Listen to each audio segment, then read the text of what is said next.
Salut tout le monde, très urgent et très incroyable hommage rendu à Thomas Sankara par Ismaël Ouedraogo.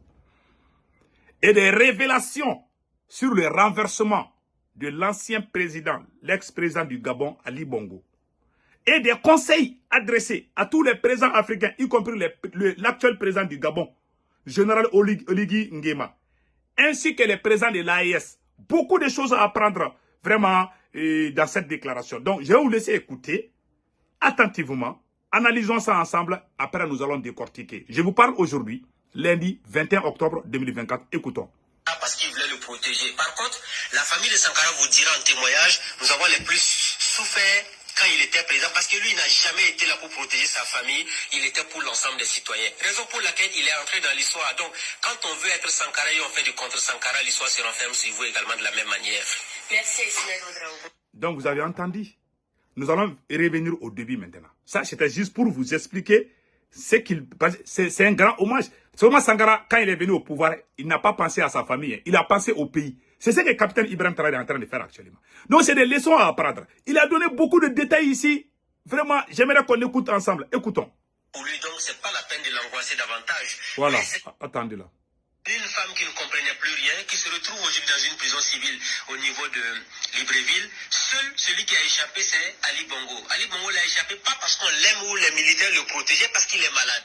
Depuis 2018, il est victime d'un AVC. Il a du mal à se déplacer. Lui, on pense que la maladie déjà est une sanction divine pour lui, donc c'est pas la peine de l'angoisser davantage. Mais c'est une leçon pour la plupart des dirigeants africains. Quand vous arrivez au pouvoir, il faut que vous soyez très intelligent. Et évitez au maximum de gérer le pouvoir comme une famille, parce que tôt ou tard, l'histoire se renferme sur vous. Des cas, on en rencontre toujours. Mais est-ce que les dirigeants africains, ils tirent vraiment le leçon du passé? Le débat est à ce niveau parce que quand quelqu'un arrive au pouvoir, qu'est-ce qui arrive? Vous allez le voir. Il est fort, il a une sécurité rapprochée autour de lui, des gros bras, des gens en armes à la maison, en famille, les voies sont barrées. Quand vous circulez, un cortège, vous avez un avion qui vous permet de voyager partout dans le monde. C'est-à-dire que vous avez tellement de choses qu'à un moment donné, vous pensez que vous êtes un demi-dieu. Il y en a qui pensent qu'ils sont même des messies pour leur pays. Mais sauf qu'avec le temps, il y a ce qu'on appelle la routine du pouvoir qui vous rattrape. Et vous-même en tant que président, si vous ne faites pas attention et que vous nommez votre frère à un poste très important, c'est le même frère là qui va vous faire tomber un jour. Parce qu'il va créer son réseau d'amis. Après, ils vont s'enrichir entre eux. Ils vont se donner de l'argent à travers des marchés publics. Et c'est ce même frère là qui va devenir le poison du pouvoir, ou le fils qui va devenir le poison du pouvoir de la même famille. Parce que l'histoire a démontré que qu'est-ce qui se passe? Le gars, il nomme un frère, un cousin, un beau-frère ou une belle-sœur, qui peu importe. Mais après, avec le temps, les gens sont immensement riches. Et quand ils ont l'argent pour faire ce qu'ils veulent, ils pensent que tout leur est permis. On ne peut absolument rien les faire. Mais sauf que dans l'histoire des nations, la plupart du temps, quand la famille s'approche au pouvoir, c'est la catastrophe. Ouais. Et ça crée des inimitiés un peu partout parce que chacun va créer ses amis, ses connaissances. On a de nouvelles entreprises qu'on va créer des parts des prête-noms parce qu'on veut donner des marchés à X, on ne veut pas donner à Y. Et à un moment donné, on devient fort. Tellement fort qu'on se dit absolument rien ne peut nous arriver. Et la plus grosse erreur que la plupart des dirigeants africains commettent, c'est quoi? C'est l'argent. On se dit, on est riche. Quand on est riche, on peut acheter qui on veut. On peut avoir des gens qui seront là pour crier nos noms partout. Il y a des gens qui seront là pour dire qu'ils vont nous protéger. Il y a des gens qui seront là qui vont chanter au quotidien que sans moi je ne suis, le pays va disparaître. Sauf qu'aucun président ne doit comprendre cela comme un bon message. C'est ceux qui vous aiment qui vous disent attention à la gestion familiale du pouvoir, attention au copinage, attention au népotisme, parce que ça vous rattrape tôt ou tard. Merci. Et il y en a même qui vont dire si le président là, celui-là il disparaît, le pays va disparaître. Sauf qu'aucun président n'est mort et puis le pays a disparu de la carte avec le président. Merci beaucoup Ismaël Ouedraogo. Merci beaucoup Ismaël Ouedraogo. C'est le même conseil que je donne à Assimi Goïta. Quand le président Assimi Goïta est venu au pouvoir, j'ai montré une preuve, palpable, ou même des preuves. Vous voyez cette dame-là, elle s'appelle Madina Sissoko, Madame Dambélé. Elle est la ministre des Transports. Ministre des Transports, c'est la tante, c'est la femme de l'oncle de Assimi Goïta. C'est elle qui est ministre des Transports. Et regardez la route de la première région du Mali. Et regardez comment la route est gâtée. On lui a donné 16 milliards pour qu'il y ait les trafics ferroviaires, là, les trains là, pour que les trains quittent Bamako jusqu'à Kaï. Elle a bouffé cet argent. Et la route là, regardez l'état de la route. Ça, c'est la région de Kaï. Ça, c'est la tante du président Assimi Goïta. Et deuxièmement aussi, voilà le cousin du président Assimi, le grand frère du président Assimi Goïta est son conseiller principal, qui n'a jamais fait la lutte. Ce monsieur a un très mauvais caractère. Il s'appelle Agibou Dambélé. C'est le grand frère de Assimi Goïta, qui est conseiller à la présidence. C'est lui qui gère. Tous les gens qui ont fait la révolution là, ils sont tous en prison. C'est la famille Assimi Goïta qui gère. Quand je remercie Ismaël Ouedraogo. Celui qui aime le président, c'est lui qui sort pour dénoncer. Attention, la gestion familiale. Voilà ce que je fais. On me traite de pro-français, on me traite d'ennemi du Mali. Personne ne peut aimer le Mali plus que moi. Je ne peux pas être contre. Il faut être maudit pour être contre ton pays. Je ne suis pas maudit. J'aime mon pays. Mais je dois dire la vérité. Voilà le cousin de Assimi Goïta. Un grand soulard. C'est la vérité. Et l'oncle du président Assimi Goïta, c'est lui qui était le PDG de la CMDT. Il a bouffé des milliards. C'est où maintenant? Tout ça, parce qu'il n'a pas appris la leçon de Ibeka, le président Ibeka. Pourquoi on l'a chassé? Parce que c'est son fils Karim Keïta qui dirigeait tout. Et regardez l'état de la route. On a donné 16 milliards à madame la ministre des Transports. Et regardez l'état de la route de la première raison. Rien n'est fait. Rien n'est fait. Et les gens meurent de faim. C'est la vérité. Voilà pourquoi. C'est le conseil. Je ne dis pas c'est là pour gâter le nom de Assimi Goïta. Mais c'est la vérité. C'est la famille de Assimi Goïta qui gère le Mali. Donc voilà un exemple. Maintenant, nous allons vous montrer les restes. Je m'excuse, hein. J'ai sauté la vidéo. Mais je vais vous laisser écouter les restes de la vidéo. Pour que vous sachiez. Voilà, attendez une seconde là. Mais c'est une commerce que vous occupez. Sachez que l'aile va disparaître. Sauf qu'aucun président ne doit comprendre cela comme un bon message. Des prêtres, non, parce qu'on veut donner des marchés à X, on ne veut pas donner à Y. Et à un moment donné, on devient fort. Tellement fort qu'on se dit absolument rien ne peut nous arriver. Et la plus grosse erreur que la plupart des dirigeants africains commettent, c'est quoi? C'est l'argent. On se dit, on est riche. Quand on est riche, on peut acheter qui on veut. On peut avoir des gens qui seront là pour crier nos noms partout. Il y a des gens qui seront là pour dire qu'ils vont nous protéger. Il y a des gens qui seront là qui vont chanter au quotidien que sans moi je ne suis, le pays va disparaître. Sauf qu'aucun président ne doit comprendre cela comme un bon message. C'est ceux qui vous aiment qui vous disent attention à la gestion familiale du pouvoir, attention au copinage, attention au népotisme, parce que ça vous rattrape tôt ou tard. Merci. Et il y en a même qui vont dire si le président là, si lui là il disparaît, le pays va disparaître. Merci. C'est le même cas au Mali. Nous qui aimons le président Assimi Goïta, c'est nous qui sortons pour dire attention, président, vous êtes en train de mettre vos familles dans les affaires. C'est pas bon. Voilà tout ce que j'ai dit et c'est devenu un crime. Voilà. Les voyous et certains illettrés qui ne comprennent pas. Ah, lui, il est à l'extérieur. Il dit n'importe quoi, mais il ne cherche pas à connaître la vérité. Voilà la vérité. Voilà pourquoi l'homme noir n'avance pas. Parce qu'on on déteste la vérité. Et c'est la vérité qui peut construire une nation. Et regardons les restes. Un président n'est mort et puis le pays a disparu de la carte avec le président. L'histoire des nations enseigne. C'est pourquoi nous disons très souvent aux différents chefs d'État africains, quand vous rentrez dans un palais, que ce soit un palais présidentiel, que vous soyez premier ministre ou ministre, vous ne devez jamais oublier de faire un récapitulatif de ceux-là qui vous ont dévancé à ces postes de responsabilité. Dans toutes les nations, il y a eu des présidents qui se sont succédés. Le fauteuil présidentiel que vous occupez, sachez que quelqu'un d'autre va l'occuper à votre place. Tôt ou tard, vous aurez fait 1 an, 2 ans, 3 ans, 10 mois, ou 1 an, ou 10 ans, ou 20 ans, ou 25 ans, ou 30 ans, vous allez finir par tomber. Et plus vous direz au pouvoir, avec la gestion familiale, plus vous créez autant d'ennemis autour de votre famille. Parce que le jour que vous tombez net, ça devient la catastrophe à tous les niveaux.